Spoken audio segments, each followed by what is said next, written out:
Attention, ici on forme de futurs ingénieurs. Nous sommes au lycée du Parc Chabrière avec des élèves de première et de terminale S. Pas encore des géos trouve-tout ni même des savants fous, mais des apprentis de génie dont les créations ambitionnent déjà d'atteindre des sommets. C'est un snowboard qui permet de remonter des pentes. Donc, il est composé de 2 vis d'Archimède qui tournent à l'arrière d'un snowboard. Et ça marche, la preuve par l'image, car ces ingénieurs de demain apprennent aussi à maîtriser les outils de communication. Et justement, à propos de communication, voici l'une de leurs dernières créations.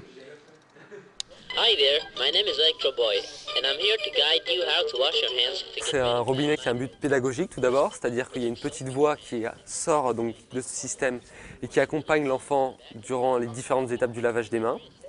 Ensuite, on a aussi voulu faire un produit qui était hygiénique, c'est-à-dire que l'enfant ne rentre jamais en contact avec le robinet, pas de communication de microbes. Et enfin, c'est un système qui est écologique. Tip Tap Top, c'est le nom de ce pur produit marketing made in éducation nationale. Il vient d'être primé et représentera la France dans un concours international.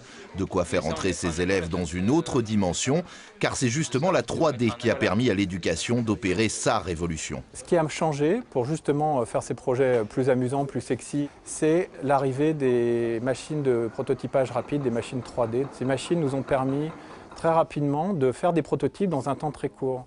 Et c'est très important ce facteur temps puisque les élèves n'ont que 2 heures par semaine pour faire leurs prototypes. Donc dans leur scolarité, ils apprennent à manipuler les logiciels de modélisation 3D et ensuite d'utiliser ces machines et de concevoir pour ces machines. Depuis, le professeur No et ses apprentis multiplient les créations des plus farfelues aux plus savantes pour parvenir à produire avec de simples lycéens les ingénieurs de demain.